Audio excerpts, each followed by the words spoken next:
आदरणीय व्यासपीठ पर विराजमान गुरुजनों एवं श्रोताओं, आप सबको चरण वंदना।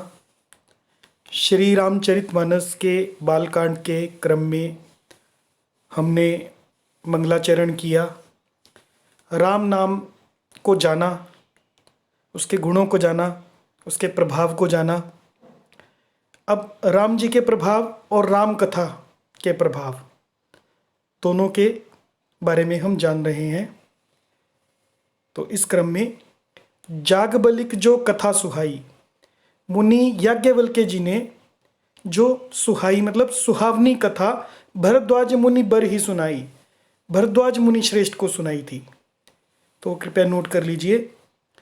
प्रथम ये कथा जागबलिक जी ने जो भरद्वाज जी को सुनाई थी, कहियों सोई संवाद बखानी, उसी संवाद को मैं बखान करके कह रहा हूँ।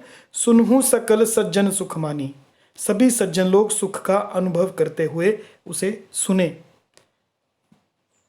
ये कथा सज्जनों को सुख देने वाली है।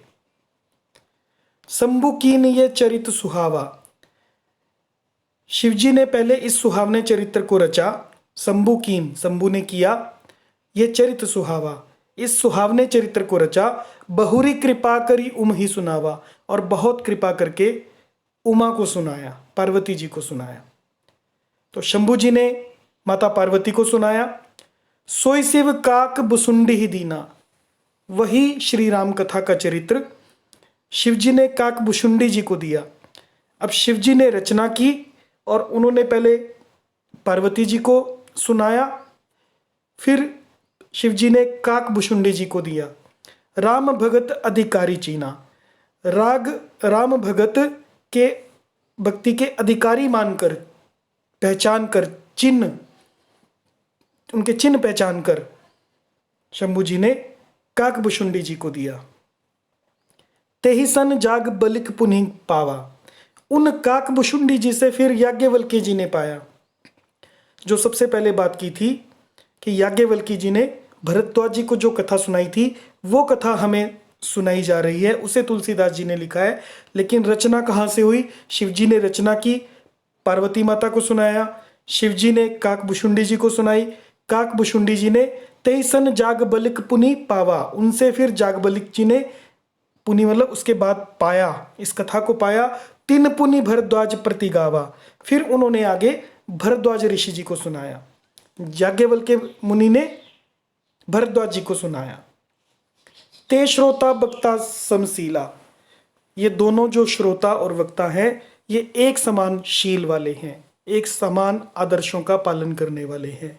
समदर्शी जानई हरि लीला, दोनों समदर्शी हैं, समदर्शी हैं, एक जैसे जगत को जानते हैं। और जानई हरि लीला, और हरि की लीला को भी जानने वाले हैं।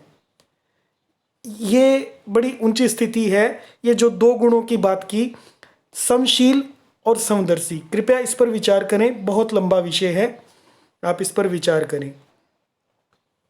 जानहि तीन काल निज ज्ञाना, वे अपने ज्ञान से तीनों कालों की बातों को जानते हैं। जानहि तीन ही काल, तीनों कालों को जानते हैं। निज ज्ञाना, अपने ज्ञान से जानते हैं।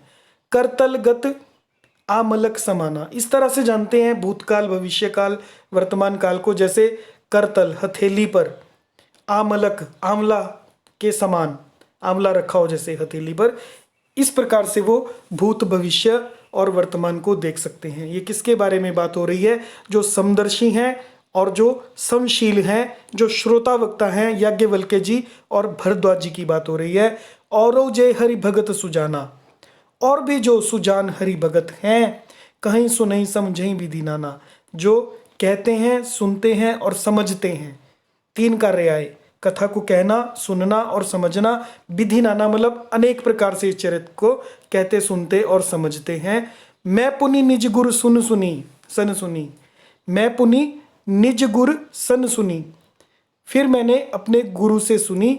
कथा सो सूकर खेत, जो वराह क्षेत्र है, शुकर कहते हैं हम सुअर को, वराह क्षेत्र, वराह भी कहते हैं। तो वराह क्षेत्र में मैंने अपने गुरु से ये कथा सुनी। समझी नहीं तसी बालपन, लेकिन मैं समझ नहीं पाया, क्योंकि काफ़ी छोटी आयु में तुलसीदास जी ने ये कथा अपने गुरु से सुनी। तब अति रहूं अचेत, उस समय पर अति अधिक अचेत, जैसे बालकपन में चेतना नहीं होती, इतना जीवन का ज्ञान नहीं होता, इतना अनुभव नहीं होता, तो चीज़ों को सामान्य रूप से लेते हैं, तो उन गूढ़ रहस्यों को मैं समझ नहीं पाया। श्रोता वक्ता ज्ञान निधि, श्री राम जी की गूढ़ कथा के वक्ता और श्रोता दोनों ज्ञान के खजाने होते हैं। श्रोता वक्ता ज्ञान निधि, कथा राम के गूढ़, क्योंकि राम की कथा बहुत गूढ़ है। ये माता पार्वती को, माता सती को एक जन्म में समझ नहीं आई, तो फिर से जन्म लेना पड़ गया उन्हें।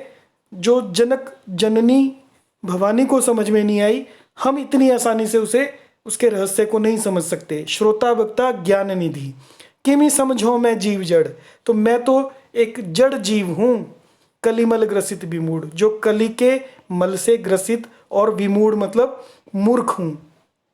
जय श्री राम।